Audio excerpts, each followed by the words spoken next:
बहुजन संघटकच्या सर्व श्रोत्यांना, प्रेक्षकांना, बहुजन समाजातील सर्व मान्यवरांना सप्रेम जय भीम। आज बहुजन संघटक या यूट्यूब चॅनलवरून मला भारतीय संविधान आणि आजची स्थिती या विषयावर मला माझं मत व्यक्त करायचं आहे। आमचे स्नेही बहुजन संघटकचे सर्वेसर्वा राहुलजी खांडेकर यांनी मला ही संधी उपलब्ध करून दिली। मी त्यांचा आणि बहुजन संघटकचा अत्यंत ऋणी आहे। मी माझ्या विषयाला सुरुवात करण्याच्या आधी आपणाला एक विनंती करेन की संविधान आणि आजची स्थिती हा अत्यंत गंभीर असा विषय आहे। या दरम्यान मी एक अभ्यासक, संविधानाचा वाचक आणि बहुजन चळवळीतला एक सक्रिय कार्यकर्ता आहे।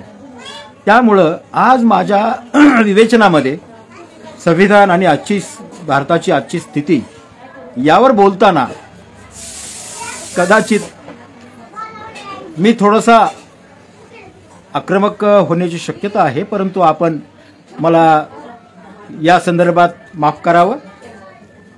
कारण विषय असा आहे, संविधानाचा जो भारताने स्वीकार केली, संविधान स्वीकारलं, तर 4 दिवसांवर तो कार्यक्रम आलेला आहे। 26 जानेवारी 1950ला संविधान स्वीकारलं गेलं आणि आता त्याला 75 वर्ष होऊन पूर्ण झालेली आहेत। 76वं हे वर्ष आहे आणि या 76 वर्षामध्ये संविधानाची अंमलबजावणी किती झाली आणि त्याच्यावर अंमलबजावणी किती झाली, त्याचा फायदा बहुजन समाजातील किती लोकांना मिळाला, संविधानाचं प्रिएम्बल हे किती अंमलात आलं, याबद्दल मला माझं मत व्यक्त करायचं आहे। त्यामुळं मी अगोदरच आपल्याला माझा विचार या ठिकाणी सांगितलेला आहे। तर असू द्या, मी परखडपणे थोडंसं बोलणार आहे। मी चळवळीतला कार्यकर्ता आहे आणि त्यामुळं चळवळीशी, विचारधारेशी, फुले शाहू आंबेडकर, अण्णाभाऊ साठे यांच्या विचारधारेशी नाळ कधीही माझ्याकडून तुटणार नाही, आजपर्यंत तुटलेली नाही। आणि आता देशातली जी परिस्थिती आहे, या परिस्थितीवर भाष्य करताना मी परखडच बोलणार आहे। कारण संविधानाची काटेकोर अंमलबजावणी काँग्रेसच्या सत्तेच्या काळात सुद्धा झाली नाही, असं माझं स्पष्ट मत आहे। काँग्रेसने 55-57 वर्ष सत्ता सांभाळली, संपूर्ण देशाची सत्ता सांभाळली, संपूर्ण अनेक राज्यांमध्ये काँग्रेसची सत्ता होती। त्यावेळेला संविधानाची काटेकोर अंमलबजावणी होणं गरजेचं होतं, परंतु ते झालं नाही। आपल्या सगळ्यांना माहिती आहे, त्याचा इतिहास मी सांगणार नाही। आपल्या सगळ्यांना माहिती आहे की त्याची काटेकोर अंमलबजावणी झाली नाही। त्यानंतर मग अनेक सरकार आली, त्या सरकारांमध्ये सुद्धा हेतुपुरस्सर संविधानाच्या अंमलबजावणीकडे दुर्लक्ष केलं गेलं आणि आता तर भारतीय जनता पक्षाचं सरकार संपूर्ण देशभर आहे, अनेक राज्यांमध्ये आहे। RSS प्रणित भाजपाचं सरकार आहे आणि RSSने सुरुवातीलाच संविधानाला किती कठोर विरोध केला होता, हा इतिहास आपल्याला सगळ्यांना माहिती आहे। मी त्याबद्दल बोलणार नाही। संविधान सभेतच या बाबासाहेबांच्या अध्यक्षपदाला, जे मसुदा समितीचं अध्यक्षपद होतं, त्याला सुद्धा विरोध केलेला होता। त्यानंतर सुद्धा संविधान सभेमध्ये अनेक विषयांवर चर्चा होत असताना बाबासाहेबांना कोंडीत पकडण्याचा प्रयत्न झाला, जेणेकरून त्यांच्याकडून संविधान लिहिलं जाऊ नये आणि त्यांनी मसुदा समितीचं अध्यक्षपद सोडून द्यावं, अशा पद्धतीचं वातावरण निर्माण केलेलं होतं। आपण हे सगळे जाणते आहात। पण तरी सुद्धा बाबासाहेबांची विद्वत्ता आणि पाश्चात्य राष्ट्रांमधलं मोठं पाठबळ बाबासाहेबांच्या पाठीशी होतं। बाबासाहेबांच्या संविधान सभेसाठी संपूर्ण देशभरातून बहुजन समाज त्यांच्या पाठीशी उभा होता। त्यामुळे हे संविधान बाबासाहेबांनी 2 वर्ष 11 महिने 17 दिवसात लिहून पूर्ण केलं आणि 26 जानेवारी 1950ला देशाला सुपूर्द केलं।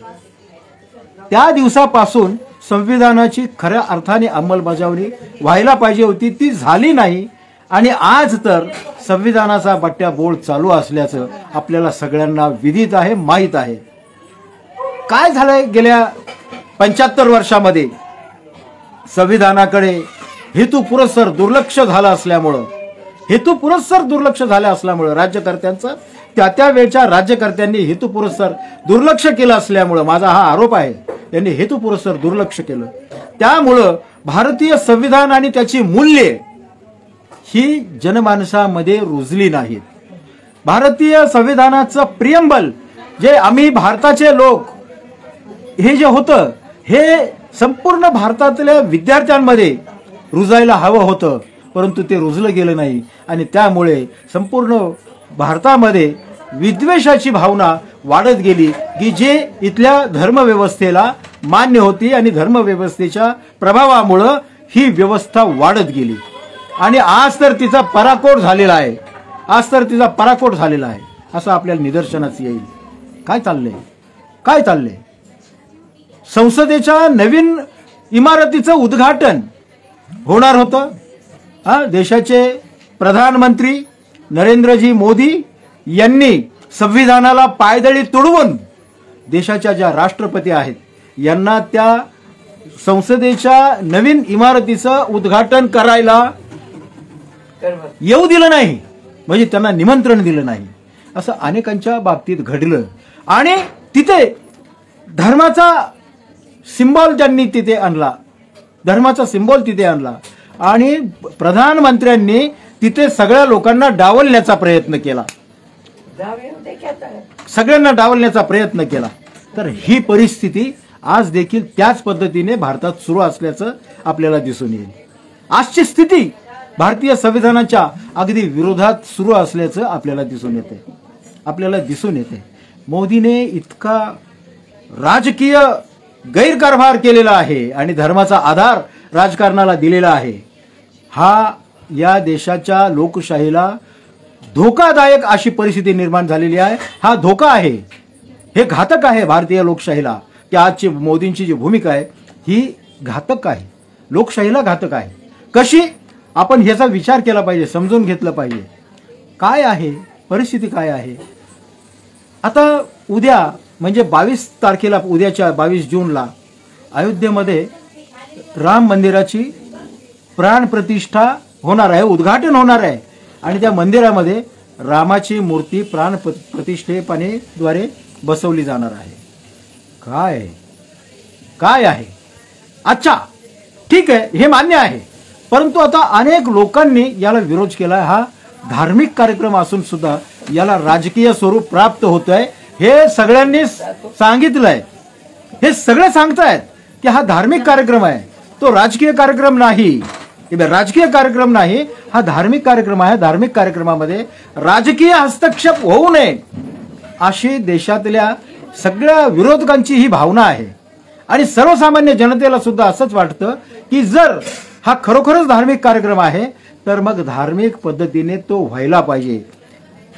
राजकीय सत्तेचा वापर हे धर्मकारण बळकट करण्याच्यासाठी आणि लोकशाहीने जो निधर्मी राष्ट्राचा मंत्र जपलेला आहे किंवा विदेशी सर्व धर्म समभावाचा नारा जपलेला आहे त्याला कलंक लागणारा हा कार्यक्रम आहे आणि म्हणून सगळ्यांनी त्याला विरोध केलाय. इतकंच नाही तर जे हिंदूंचे धर्मरक्षक आहेत, चारी पीठांचे शंकराचार्य आहेत, अनेक अयोध्येतले अनेक साधू संत आहेत की ज्यांनी राम मंदिर उभारण्याच्यासाठी कायदेशीर लढाई लढली. हा मुद्दा वेगळा, परंतु तरी सुद्धा आज मला या ठिकाणी हे सांगणं गरजेचं आहे की या साधू संतांनी कायदेशीर लढाई लढून राम मंदिराच्या बांधकामाची परवानगी मिळवली.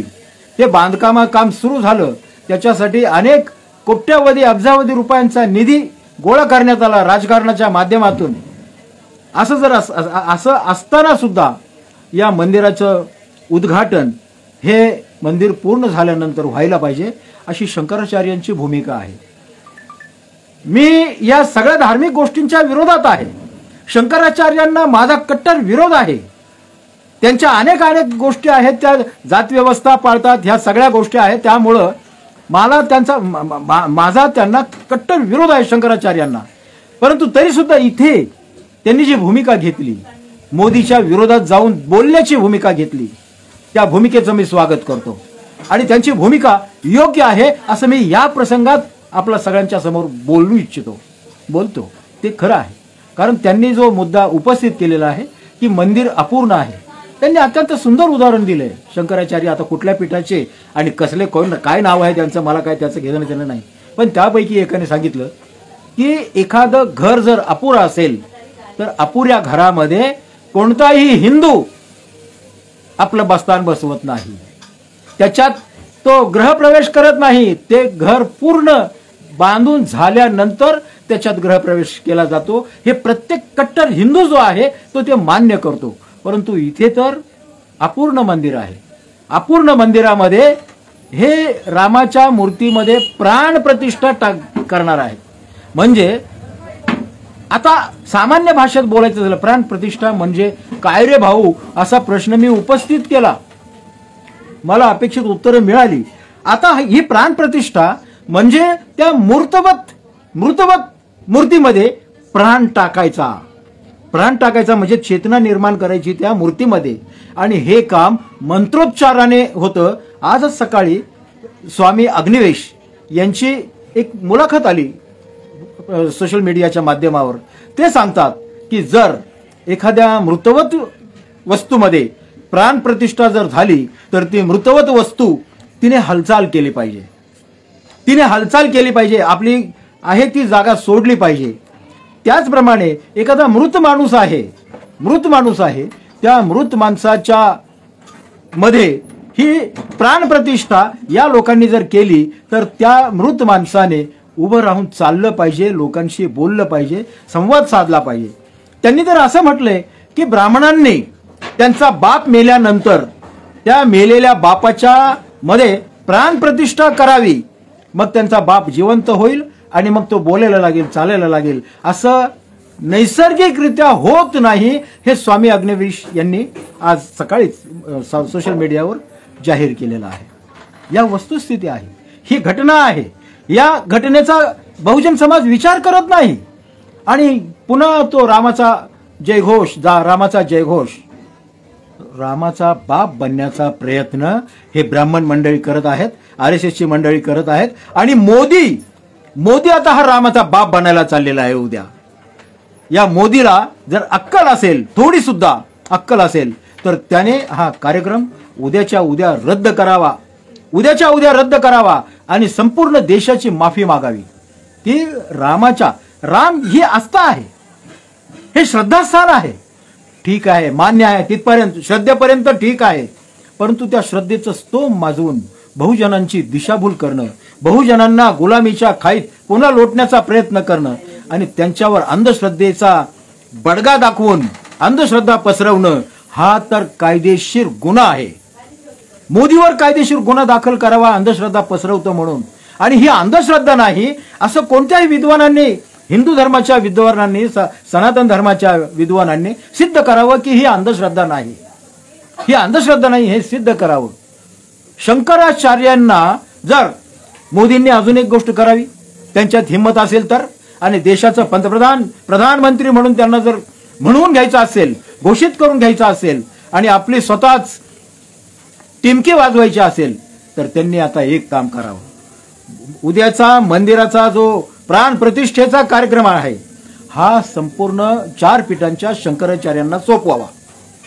त्यांनी करावी प्राण प्रतिष्ठा आणि मग आम्ही बघू की राम जिवंत होतो का अजून तो मेलेलाच आहे.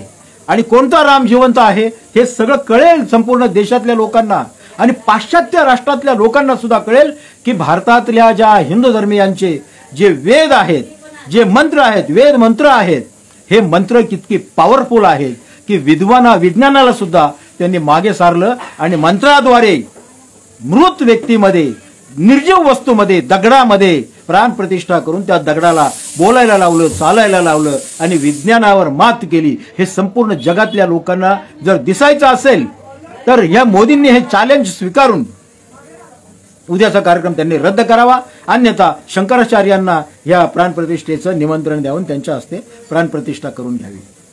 परंतु 2024च्या निवडणुका आहेत. 2024च्या निवडणुका या जिंकायच्या आहेत. अगोदर तर त्यांनी निवडणूक जिंकली, अगोदर 2009ला किंवा त्याच्या अगोदर अटल बिहारी वाजपेयी हे सगळे लोक होते त्यावेळेला जिंकली. रामाच्या नावाने निवडणुका जिंकल्या लोकसभेच्या, आणि आता पुन्हा रामाच्याच नावाने, यानंतर त्यांनी अगोदर जाहीर केलं की आम्ही रामाच्या नावाने निवडणुका लढवणार नाही, मोदींच्या चेहऱ्याने आम्ही देशातल्या लोकसभा निवडणुका जिंकू. उद्या त्यांनी जाहीर करावं की आम्ही रामाचा मुद्दा सोडून दिला आणि आता मोदींच्या नेतृत्वाखाली आम्ही 24च्या निवडणुका जिंकण्यासाठी प्रयत्न करू, निवडणुका लढवण्याचा प्रयत्न करून त्यांनी निवडणुका जिंकूनच दाखवाव्यात. हे आमचं चॅलेंज आहे मोदींना. आणि भारतातल्या संपूर्ण विद्वानांचं, भारतातल्या बहुजनांचं हे आणि सर्व विरोधी राजकीय पक्षांचं मोदींना हे आव्हान समजावं मोदींनी, आणि मोदींच्या नावाने निवडणुका आम्ही जिंकून दाखवू असं त्यांनी कबूल करावं. आणि उद्याच्या कार्यक्रमावर त्यांनी निर्णय घ्यावा आणि उद्याचा तो प्राण प्रतिष्ठापनेचा कार्यक्रम त्यांनी रद्द करावा. पण ते असं करणार नाहीत, ते असं करणार नाहीत. कारण आता रामाला त्यांनी बाहुलं केलंय असं माझं मत आहे. रामाला बाहुलं केलंय निवडणुका जिंकण्यासाठी. यांचा खरा राम कोण आहे माहिती आपल्याला? हे सगळ्यांना माहिती आहे. यांचा खरा राम आहे परशुराम. परशुराम खरा राम आहे यांचा. या परशुरामाने 21 वेळेला पृथ्वी निक्षत्रिय केली. निक्षत्रिय केली म्हणजे एकही क्षत्रिय जिवंत ठेवला नाही ह्या परशुरामाने. हा परशुराम यांचा तो त्यांचा गुरु आहे, हे त्यांचं दैवत आहे परशुराम. पण आता परशुरामाला लपवलं आहे, कारण देशातला सगळा बहुजन समाज हा क्षत्रिय आहे. आणि मग एवढ्या मोठ्या प्रमाणात असलेल्या क्षत्रियाला, परशुरामाला पुढे आणून आम्हाला नामोहरम व्हायचं नाही म्हणून त्यांनी रामाचं बाहुलं उभं केलंय. आणि रामाला आता बाहुलं म्हणून उभं केलं, खेळणी म्हणून उभं केलंय. त्यांच्या नावाने निवडणुका जिंकण्याचा हा या RSS आणि BJPचा हा कुटील कारस्थान आहे. हा डाव आहे. हा डाव कितीही केल्या माझ्यासारख्या सामान्य कार्यकर्त्याने सोडा, आज देशातल्या असंख्य विचारवंतांनी यावर आपल्या प्रतिक्रिया दिलेल्या आहेत. आपण जरा सोशल मीडिया तपासून पहा. सोशल मीडिया तपासून पहा. सोशल मीडियावर अनेक जे चॅनल आहेत यूट्यूबचे, हे यूट्यूबचे चॅनल सगळे मोदीच्या विरोधात आणि या प्राणप्रतिष्ठेच्या कार्यक्रमाच्या विरोधात आपलं मत व्यक्त करतायत. एवढं असून सुद्धा भारतातल्या बहुजनांचे डोळे उघडत नाहीत. ही एक हिप्नॉटिझमची बाब आहे मला असं वाटतं. हिप्नॉटिझम केलंय रामाच्या नावाने बहुजनांना आणि त्यांना डोळे झाक करायला लावून अगदी निर्लज्जपणे या धर्माचा उपयोग ते राजकारणासाठी करत आहेत. आणि याला भारतातले बहुजन कदापि माफ करणार नाहीत. हे अगदी सत्य आहे. आणि म्हणून भारतातल्या तरुणांनी आता विचार करायला पाहिजे. बहुजन समाजातल्या तरुणांनी विचार करायला पाहिजे. आणि विशेषतः माझी कळकळीची विनंती असेल देशातल्या बहुजन समाजातील स्त्रियांना, म्हणजे OBC जातीच्या स्त्रियांना माझी विनंती असेल, माझीच काय देशातल्या संपूर्ण विचारवंतांची त्यांना विनंती आहे की बहुजन समाजातल्या या OBC वर्गातल्या इतर मागासवर्गीय जातीतल्या महिलांनी आता जागृत व्हावं. सत्यशोधक चित्रपट प्रदर्शित झालाय सगळीकडे. त्याच्यामध्ये या ब्राह्मणांचं कुटील कारस्थान काय आहे, सावित्रीमाईंच्या कार्याला कसा या सगळ्या सनातनी लोकांनी विरोध केलेला आहे, ज्योतिराव फुलेंच्या कार्यक्रमांना, या सगळ्या सुधारणावादी कार्यक्रमांना कसा विरोध केलेला आहे हे आपल्या लक्षात येईल. सगळ्या OBC जातीतल्या महिलांनी सत्यशोधक तर चित्रपट आवर्जूनच पाहावा. परंतु त्याही पेक्षा ही जी चळवळ चाललेली आहे या चळवळीचा बहुजन समाजातील स्त्रियांनी, ज्या स्त्रिया सावित्रीमाई फुलेंच्या उपदेशाने, त्यांच्या मार्गदर्शनाने, त्यांच्या प्रयत्नांनी त्यांनी स्थापन केलेल्या शाळांद्वारे शिकल्या, जागृत झाल्या, त्यांना संविधान समजायला लागलं, त्यांना चांगल्या वाईट गोष्टी समजायला लागल्या, अशा सगळ्या स्त्रियांनी, OBC जातीतल्या स्त्रियांनी या सगळ्या गोष्टींचा विचार केला पाहिजे. आज ही गरज आहे. OBC जातीतल्या महिलांनी सुधारलं पाहिजे. OBC जातीतल्या पुरुषांनी आपल्या घरातल्या स्त्रियांना, जसं ज्योतिरावांनी सावित्रीमाईंना आपल्या घरामध्ये शिक्षण दिलं आणि आपल्या कार्यक्रमाला त्यांना मदत करण्यासाठी तयार केलं, अशा पद्धतीने अरे ज्योतिराव फुलेंची भूमिका एकदा करून बघा. बहुजन समाज म्हणजे OBC जातीतल्या पुरुषांना माझी विनंती आहे की एकदा ज्योतिरावांची भूमिका आपल्या घरापासून सुरुवात करा. सावित्रीबाई शिकल्या, त्यांनी बहुजन मुलींना शिकवलं, ओबीसी जातींच्या मुलींना शिकवलं. अरे फातिमा शेखची भूमिका एकदा घ्या, फातिमा शेखची एकदा भूमिका घ्या. फातिमा शेख यांनी आपल्या धर्माचा विचार न करता बहुजन समाजातल्या सर्व महिलांना शिकवण्याच्यासाठी धाडसानं पुढे आल्या. त्यांची भूमिका एकदा करून बघा, एकदा करून बघा, तुम्हाला जन्माचं सार्थक वाटेल. या महिलांना माझी विनंती आहे, ओबीसी जातीतल्या महिलांना, की आपण सावित्रीबाईंची भूमिका करा, सावित्रीबाईंना समजून घ्या आणि या देशातला संपूर्ण 50% असलेला जो स्त्रीवर्ग आहे, या स्त्रीवर्गाला जागृत करण्याचा प्रयत्न करा. या महिला जर जागृत झाल्या तर या धर्ममार्तंडांचं, या शंकराचार्यांचं आणि मोदी सारख्या लुंग्या सुंग्यांचं काहीही चालणार नाही, बिलकुल काही चालणार नाही. त्यांना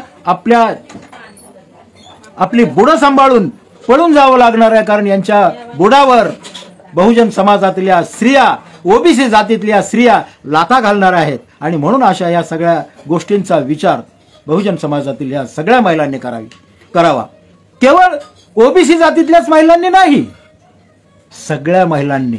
कारण ब्राह्मण महिलांना सुद्धा शिकण्याचा अधिकार दिलेला नव्हता. हिंदू धर्माने, सनातन धर्माने ब्राह्मण महिलांना सुद्धा शिकण्याचा अधिकार दिला नव्हता. सावित्रीबाई फुलेंनी, राष्ट्रपिता ज्योतिराव फुलेंनी या सगळ्या महिलांना शिकण्याचा अधिकार दिला. आणि मग आता ब्राह्मण समाजातील एक तरी स्त्री अशिक्षित आहे का? आपण आता विचार करा, प्रयत्न करा, तपासून पहा, खानीसुमारी येईल, जनगणना होईल, त्याच्यामध्ये बघा ब्राह्मण समाजातल्या किती स्त्रिया निरक्षर आहेत. एकही निरक्षर महिला ब्राह्मण समाजातली दिसणार नाही.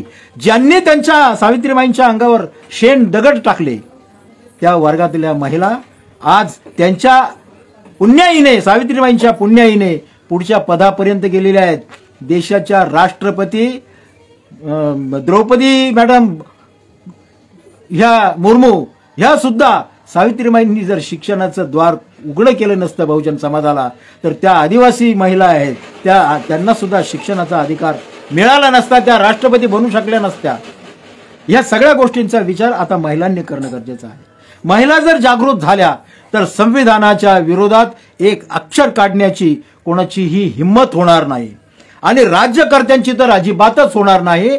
कारण यांना दर 5 वर्षांनी बहुजन समाजाच्या पुढे जायचं आहे, नतमस्तक व्हायचं आहे आणि सत्ता काबीज करण्याच्यासाठी त्यांना प्रयत्न करायचा आहे.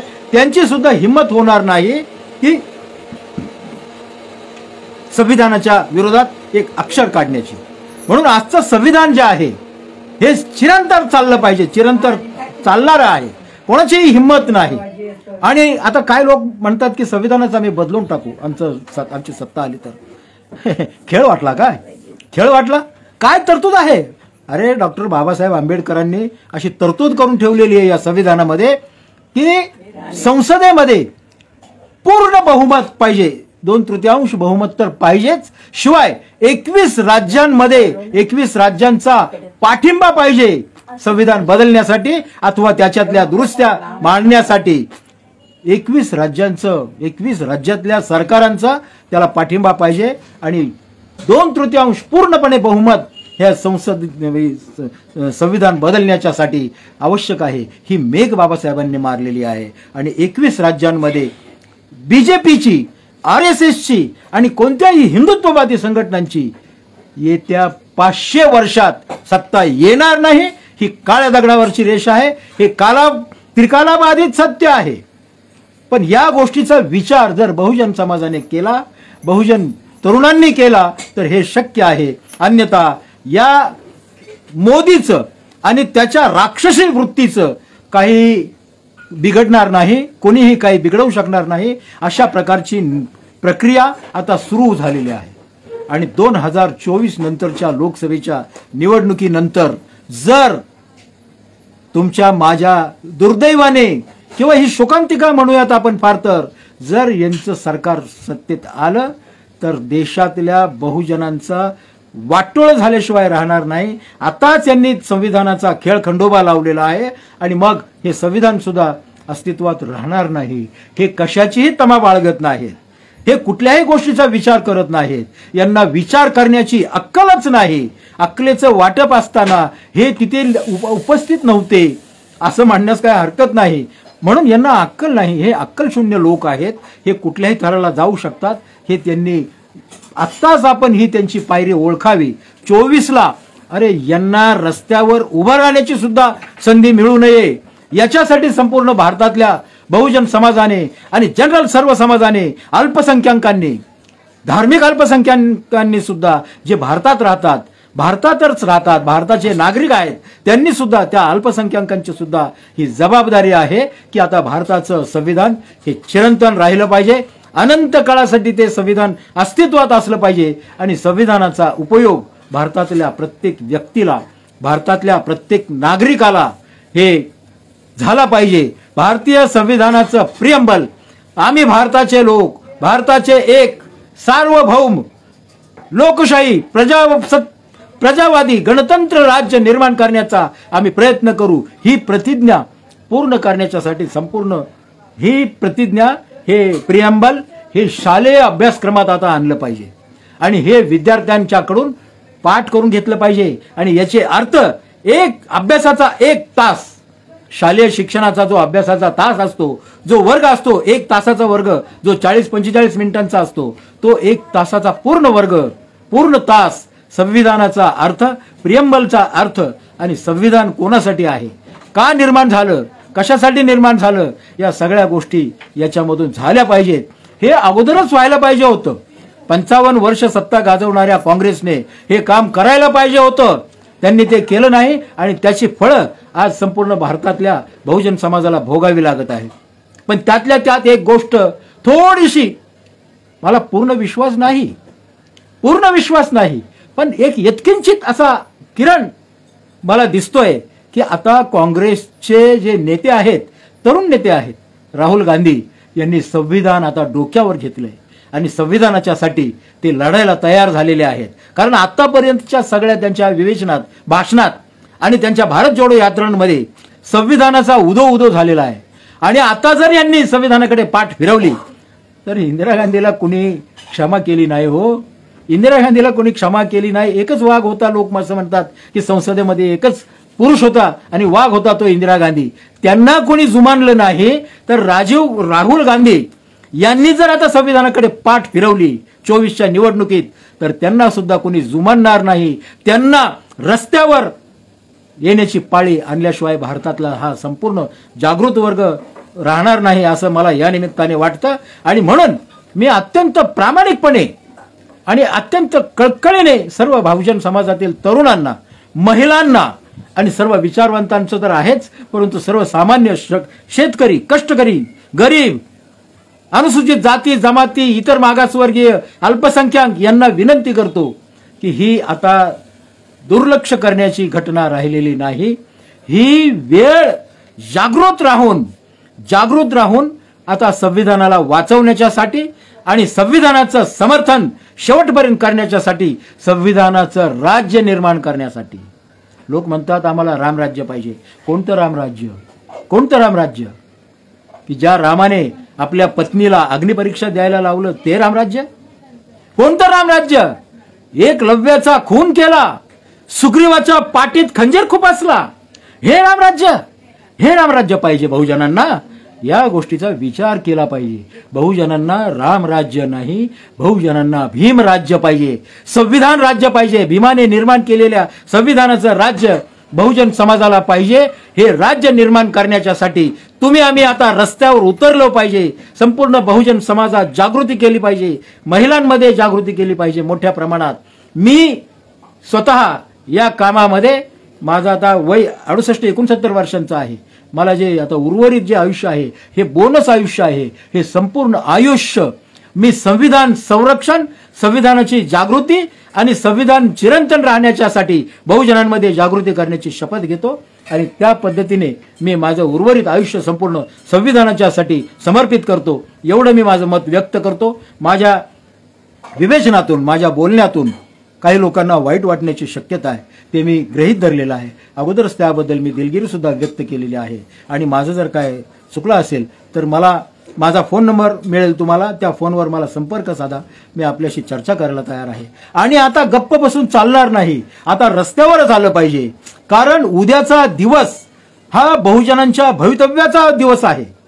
भवितव्य तुमचं राखणार आहात का गाडणार आहात? तुमचं भविष्य गाडणार आहात का तुमच्या तरुणांचं भविष्य गाडणार आहात? तुमच्या तरुण पिढीचं, तुमच्या लहान बालकांचं आयुष्य तुम्ही बर्बाद करणार आहात का त्याला संवर्धन करणार आहात, त्यांचं आयुष्य सांभाळणार आहात? ह्याचा विचार बहुजनांनी करावा, एवढीच मी आपल्याला या निमित्ताने विनंती करतो. माझं आपण ऐकलं त्याबद्दल आपण सगळ्यांना धन्यवाद देतो. बहुजन संघटकने मला ही संधी दिली व्यक्त होण्याची. आमचे स्नेही राहुल खांडेकरजी, मी यांना सांगितलं की मला परखड बोलायचं आहे. ते म्हटले तुम्हाला जे बोलायचं आहे ते बोला. त्यांनी मला संधी दिली, मी आपल्यापर्यंत आलो, माझं मत व्यक्त केलं, आपण ऐकून घेतलं मला, त्याबद्दल आपण सगळ्यांना पुन्हा एकदा धन्यवाद देतो. थांबतो. जय भीम, जय बुद्ध, जय संविधान.